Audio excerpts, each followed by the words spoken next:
Hello YouTube, welcome to my playthrough of Enshrouded's newest HollowHalls update. If you're new to the channel, make sure you guys like, comment, and subscribe on the video as I will be showing you a few different tips on how to get through the Springlands HollowHall. Let's get started. My very first tip about these halls, very first tip, is make sure you are bringing food buffs that go with the type of build that you have for your character. I just bring regular food buffs because this will be only a level 10 dungeon, so it won't be as hard for me because I am level 25 and pretty much end game. Second tip that I have for you guys is to make sure you guys bring health potions and, if applicable, mana potions if you do any type of magic. There will be lots of enemies in these dungeons and you will need a lot of health potions or bandages if you're planning to do this by yourself, and even if you're planning to do it with a friend. This will be my second time doing the Springlands dungeon. I did it with a friend initially. I had it recorded, but a couple things happened with the audio, so we're just kind of going through this again. Tip number 3, make sure you are rested. If you don't know what rest is based off of the comfort level in your base. If you're sheltered, warm, and comfortable, you will get a certain amount of time that your health, mana, and stamina are elevated in terms of the stats as well as in terms of the rate of recovery that you get on all 3. Tip number 4, break everything in these dungeons. Break everything in this game. If you see vases like these at any point in the game, whether in these dungeons or not, make sure you break them, including in the spires. There's a lot of mats that can be found in bases, and sometimes will unlock some things for you that you would need to be in a higher level area for. So make sure you do some of that. So tip number 5 is, and this is going to be a little bit of a advanced or early tip for you guys, because you may not get it at the very beginning here. Well, you shouldn't get it at the very beginning here. Is these dungeons drop hollow specific weapons. So the wand I'm using, the melee weapon I'll be using, and the staff I'm using, all are hollow specific. And once you upgrade them, and I will show you when I finish destroying these raggies that are just shooting me in the back. These hollow specific weapons, once you upgrade them at your blacksmith or other crafters, you will be able to do more hollow damage. So my wand, for example, is the snake spine wand. It's a level 14 wand. I leveled it all the way up, and it gives you 2 instances of 10% more damage against the hollow. And the hollow refers to any enemy that is inside of the hollow dungeons. Tip number 6 is to make sure you're looting all of the enemies. The enemies are dropping key pieces of material that you are going to need once you actually complete this dungeon. There will be some recipes that are granted to you. I won't spoil it for you.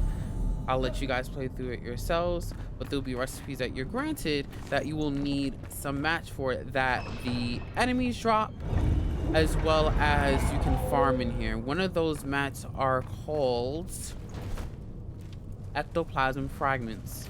Anvils repair your weapons similar to the bench that you have in your base that you initially get when you start the game. You're going to see these at different points, usually next to these respawn points or checkpoints that are in the dungeons. Make sure you use them at every single point because you're going to need all of your weapons and or tools to be at full durability throughout this entire dungeon. You don't want to be without because you may miss out on loot. So that little glowing thing that you see in the air right there, those, as you proceed through dungeons, will unlock these barrier doors. You'll see these doors and they will usually have tally marks on them. Those tally marks represent how much of these glowing items, keys, don't know what to call them yet because they don't really have a name, that you need to collect in order to unlock the door. So this is the first one, and the second one is up here. And barrier unlocked. Something super important that you guys are gonna need before getting into these dungeons. I'm not gonna include this as a tip, but it's something I would definitely suggest, is making sure you have the grappling hook unlocked. The grappling hook is used through all of these dungeons, every single last dungeons, and there's parts of the dungeons you cannot get to without the grappling hook. Like this, you cannot advance to the next stage unless you have the grappling hook, so please make sure you have that. I maybe wouldn't suggest doing these dungeons till you're level 15, even though these are a level 10 dungeon, but level 15 is a good safe spot for you guys to have certain weapons and certain armor in order to do the dungeon without completely getting railed. Uh-oh, you finna fight me? That's not normal. You don't usually stop there. I guess you're still running. All right, next tip is look through everything. There are many rooms within these dungeons that will have either lore pages or lore books, might have a little bit more treasure in there for you to get, might also have some of those hollow weapons that I mentioned earlier in them. And some of them might be straight up doors like this. Some of them might be hidden behind secret doors that you press a button for that you get into. Some of them might be behind rubble. It's your job to find them out. I'm not going to show you guys all of them because I don't want to ruin it for you. Forwards. Now, what I personally been using to get through these dungeons pretty easily, if you are at endgame and you're not newer to the game, I've been using Eternal Fireball. Eternal Fireball has been pretty good at clearing a lot of the hordes that you'll see in this. Like, those are one of the bigger hordes. They get even larger than that, so don't think it's gonna be easy peasy. Like I said, loot all of the enemies. Those little ectoplasm fragments, you're gonna need them. You're gonna need them. All right. And up here's a little anvil, give you another little anvil location. Like I said, you want to make sure your weapons are at full durability through most of this. If for whatever reason you run out of rested time in the top left, what you can do is when you get to one of these checkpoints, or even if you see anything made out of wood, you can break those wooden items in order to make a campfire. You can actually place campfires in the dungeon, and you can actually sit next to it and your rested time will go up. Now for me, my rested time won't go up because this is not the same comfort level that I have in my base. I have, I think, level 51, but that's if you ever need to get some extra comfort time while you're in the dungeon in case yours actually runs out. The difference between having comfort time and no comfort time is actually pretty big, and will actually help you get through some of these fights a lot easier because you won't need to reset as much. And that gives me time to charge my staff. So what you just saw there, you caught a little glimpse of that. So the barriers that I was talking about earlier, sometimes you won't be able to just get the pieces or the little glowing, floating pieces to unlock the door. Sometimes you'll have to defeat an enemy for it. Here there were two, but I made quick work of them with my Eternal Fireball. Thank you, Eternal Fireball. That will be a very common theme in amongst these dungeons. You'll actually see me go through it again with a couple of waves a little bit later in the video. Tip number 10. This green stuff down here, right? It's called toxic slime. You don't walk into it, you will die. What you want to do though is you want to get your pickaxe, and you definitely need to bring a pickaxe to these dungeons, but you can farm it, and this can turn into other mats that you'll be able to use a little bit later. Again, not going to tell you guys because I want you guys to be able to discover it, but yeah, you can turn into other mats later. I wouldn't say get a lot of this on your first walkthrough. Maybe on your second walkthrough get some. Even then I still wouldn't say to get a lot of this. You're not going to need this too heavy until I would say the Nomad dungeon. With this dungeon, you will have to do about 5 waves of enemies here, and this is the reason. You'll see why. I'll let this whole thing play through. You'll see why you need so many potions, food buffs, and all that good stuff.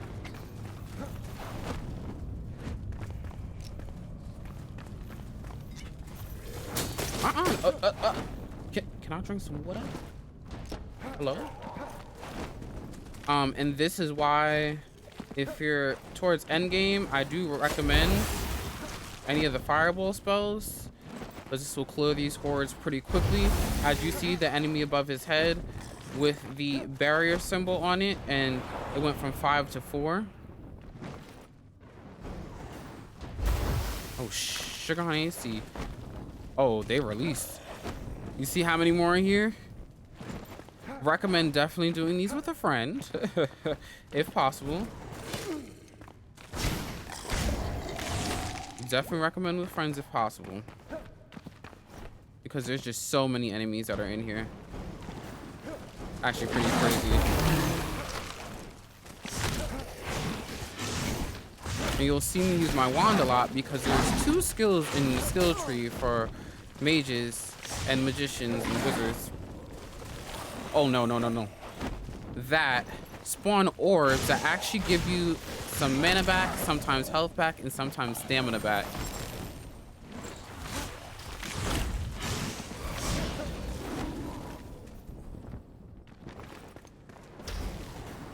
And you see, make quick work. Boom.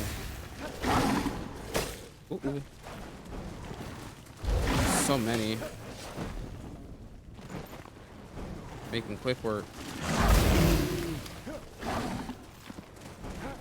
And these gladiators, they're so annoying. They're probably the toughest out of all of these.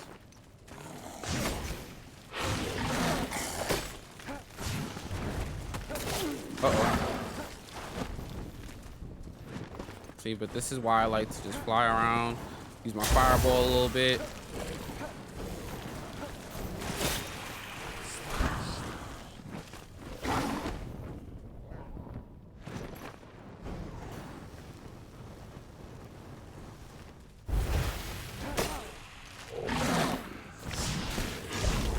Use my wand, get a little bit stamina back.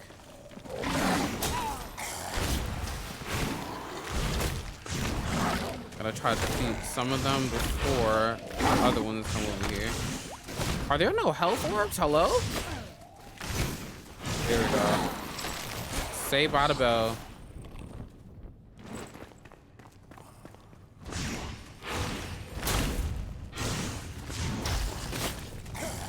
So, let me show you guys really quickly. There's a spell called Bone Channel that HollowHalls gives you. It works like a little machine gun.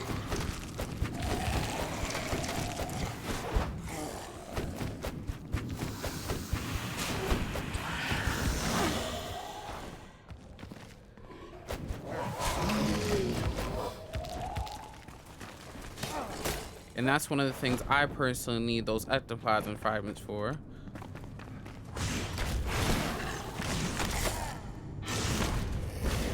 Say this is probably the longest part of this dungeon.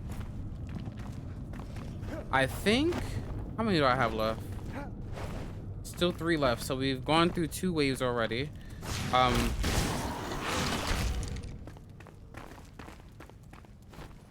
So we need to take care of this bad boy here.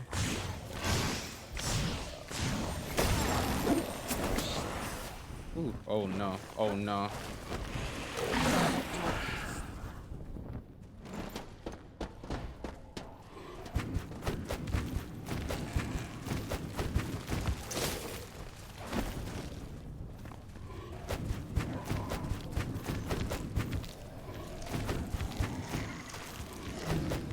Yeah, as you see, the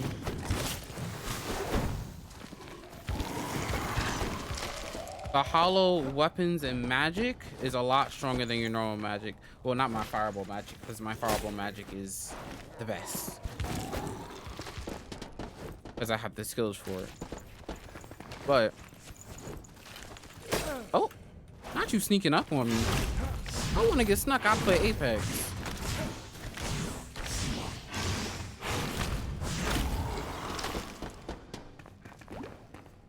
There we go. I'm gonna collect some of this stuff. Collect some of this stuff. Also, a super quick thing while nobody's after me. In these rooms that you just saw everybody come out of, there's chests. And they have new HollowHalls blocks. And those you can actually build with. Now, to my knowledge, the only way to get those blocks are through the HollowHalls. I haven't actually crafted them myself, so I don't know what mats they do require, but something tells me I can imagine them using ectoplasm fragments. Just saying.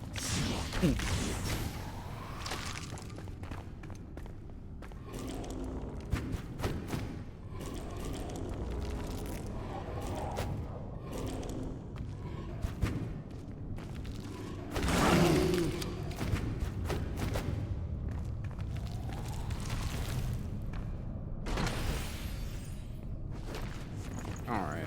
I think we should have 2 more now, if I remember correctly, because I killed the one. Yep, 2 more. And look, see? Look at the hordes. Look at the hordes. Oh my. It's good to get them like in a small little area if you have bone channel already. And just fire off. The thing about bone channel though is since they do fire off like machine guns, you do have to watch like, I guess your ammo count or your bone count.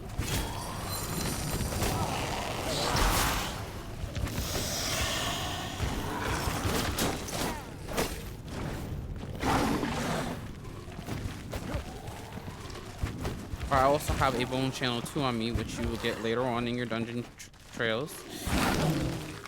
Not in this one, but probably in the Nomad dungeon, I believe I got that. And that's a little bit stronger than bone channel 1. And I got to the barrier. I don't know when I killed the second one, but I guess we did. Oh, hello.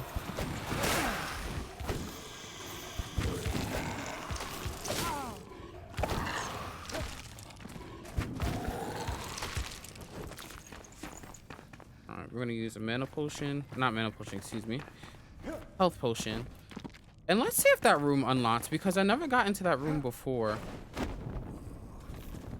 Oh wait, it unlocked. Oh, this is new for me. This is new for me. I don't know what's in here.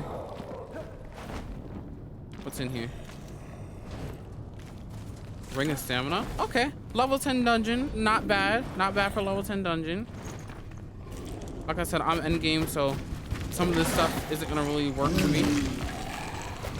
But for anybody that's newer to the game and just doing their own playthrough, you'll be able to use a lot of the stuff that's in here. Like I said, there's gonna be a whole bunch of secret rooms, a lot of different things that are in here that you'll need to get. So those little patches of ectoplasm fragments you can actually pick with your pickaxe. You'll definitely need a pickaxe in these dungeons. And like I said, you want to use the anvils to make sure they have full durability. Because you will need a whole bunch of ectoplasm fragments, so you should be picking them up off your enemies and then mining them in those little areas. You want to get every little square inch because you're gonna need them. Trust me. We're gonna actually just fly through this for the sake of time. They're probably gonna follow me in here.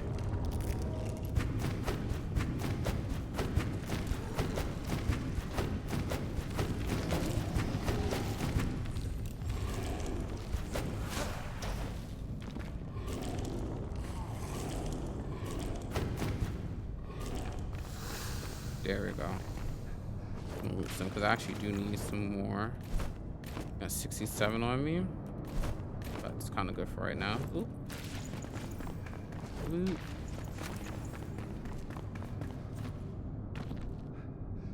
All right, and when you get past that door, this is pretty much the end of the dungeon and your last chest. One thing that I did forget to mention, you're gonna see coffins similar to this all throughout your dungeons. I know you're probably like, RealTime, why didn't you tell us this from the beginning? Sorry, I forgot. Okay, I forgot. A little human, all right.